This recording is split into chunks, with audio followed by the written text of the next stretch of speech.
This is an example of Kirchhoff's loop rule to solve this. It's kind of complicated looking circuit. We can see we've got batteries that are facing this direction, we've got batteries that are facing back that direction, we've got a few different resistors in there, so we have to really consider how to solve this using the voltage loop rule. So first of all, what we do is we've got I1 flowing in this loop, and we're going to have I2 flowing in this loop. And the loop direction you choose to be this direction for loop 1, so that's loop 1. And you've got another loop going this way, which is loop 2. And if we consider both of those guys, we're going to be able to find what the current flowing through each loop is, and therefore the current through each resistor. We're going to be able to work out the power supplied by each DC source and also the power dissipated in each resistor. And we should find that the power supplied by the batteries is dissipated by all of the resistors. That has to happen, otherwise we haven't dissipated all of the electrostatic potential when we get to the other side of the circuit. So we are going to employ Kirchhoff's loop rule. Kirchhoff's loop rule. And that says that the sum of the drops, voltage drops, around the loop equals 0. Okay, so we're gonna, that says loop, not loof. Sorry about that. So we consider one loop at a time. So if we have a look at this first loop, there is going to be, let's have a look at it. This guy here, because the loop is going from the negative to the positive terminal of the battery, you're going to have a voltage gain there, so that'll be a gain. Now, the current's flowing through the resistor in the direction of the loop, so therefore there's going to be a voltage drop across here. Again, this is going the right direction, so there's going to be a positive gain from the battery there. You're going to get a voltage drop across this guy. You're going to get a voltage drop across this guy. You're going to get a voltage drop across this one because the negative terminal, the loop's going the opposite direction. It's going from here to here, so that's going to be a negative through that battery.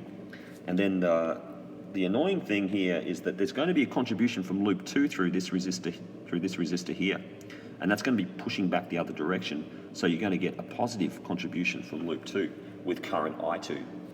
So let's add up all of those voltage drops across the circuit. They have to be equal to 0. So we're going to get V1, which is the 8-volt battery, and it's positive. We're getting a voltage drop of I1, R1 across that resistor. We're getting a voltage gain across the second battery. We're getting a voltage drop, I2, R2, across the resistor. We're getting another voltage drop across the next resistor. So that's, sorry, I've stuffed up there.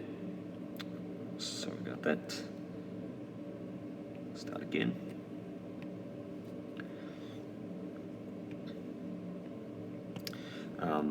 So let's just use a loop rule.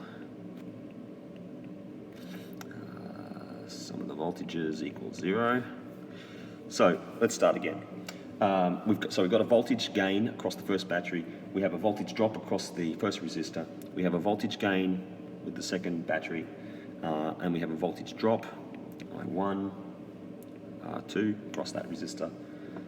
We have a voltage drop across the third resistor. That's a 3.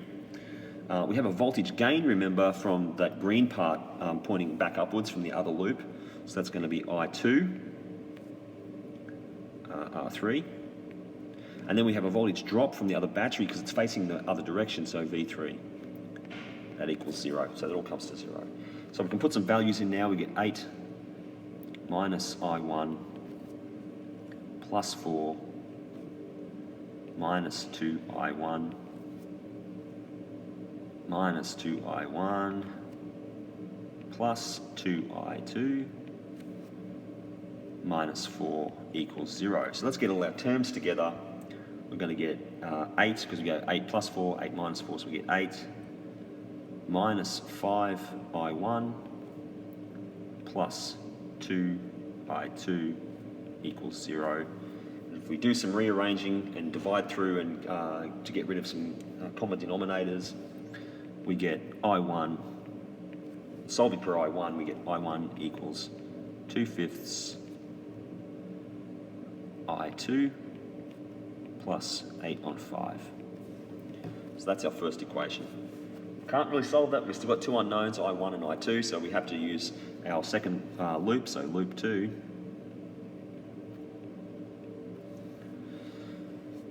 And we look at that one. If we look at this second loop, we're going to get V3 as a positive voltage.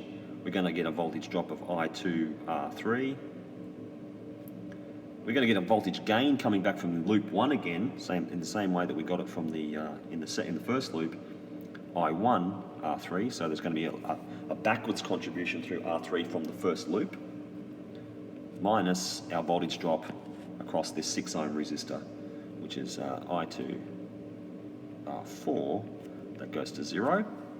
So we get 4 minus 2I2 plus 2I1 minus 6I2 equals 0.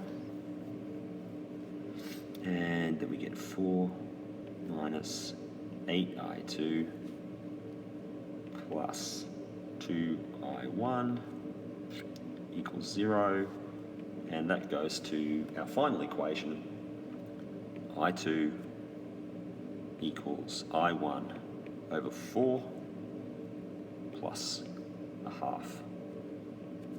So now we have two equations with two unknowns, so we should be able to solve that. So if we just substitute one into the other, and what we're going to do is just substitute one into 2. So if we just go 1 into 2, we get an expression that says I2 equals 1/4 2/5 I2 plus 8 on 5 plus a half. So you can see now we've got rid of I1 out of that expression. So we're going to be able to solve for I2. If we rearrange this guy and we get the algebra right, we should end up with an equation that comes out as, with solving for I2 here, which should give us I2 equals 1 amp.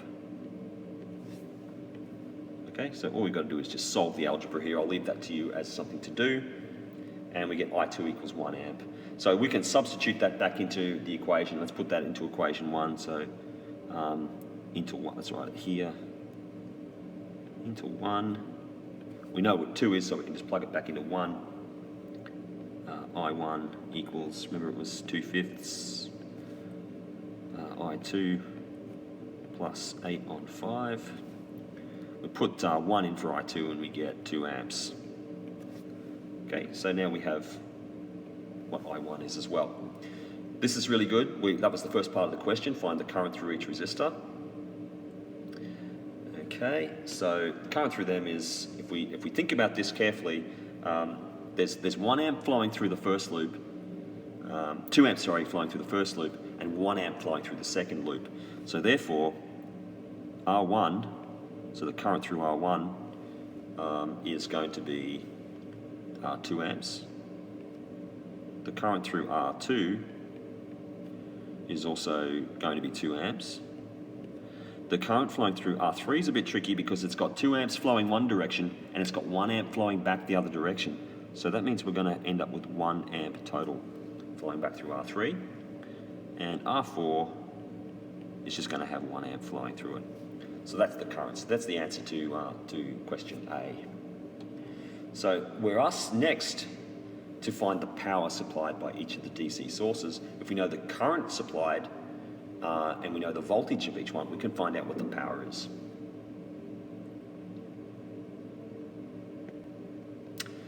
Okay, so let's do that. So the power drawn from each sources. So power from sources is P equals IV. Now we know I1 is 2 amps. We'll just write this stuff down again because I'm on a new page. I2 is 2 amps. I3 is 1 amp. And I4 is 1 amp. Also, R1, we're going to need this, is 1 ohm. R2 is 2 ohms. R3 is 2 ohms. And R4 is 6 ohms. So, let's work out what our 8-volt source is.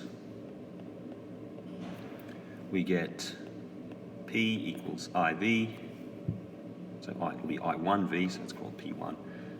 That's going to be 2. We know 2 amps is flowing through that guy. Times 8 is 16 watts.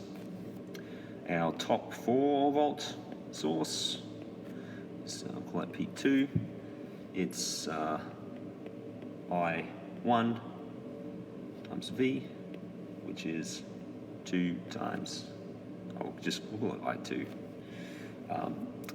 2 times 4, which is 8 watts. And our bottom source, 4-volt source, is going to be P3, sorry, which is I3 times V, and this will be V1, V2, V3, and that's got 1 amp flowing through it, and it's 4 volts. It's 4 watts. But what's happening here, this is providing, I'll just write this, that this provides opposite work. So we consider that it has negative power. Okay, so it's pushing work back one direction, the opposite direction to the other batteries. So we can call that negative 4 watts. So therefore, the total power is 16 plus 8 minus 4, which is 20 watts. Excellent. So now, if we go and calculate what the total power dissipated by each resistor is, which is what we're asked in question C, we should find that that comes to 20 watts. So the power dissipated in a resistor is equal to I squared R. Therefore, R1 is going to be 2 squared times 1, which is 4 watts. R2 is going to be 2 squared times 2, which is 8 watts. R3 is 1 squared times 2, which is 2 watts. And R4 is 1 squared times 6 ohms, which is 6 watts. We add that all up and it comes to 20 watts. And so these are equal, which makes sense.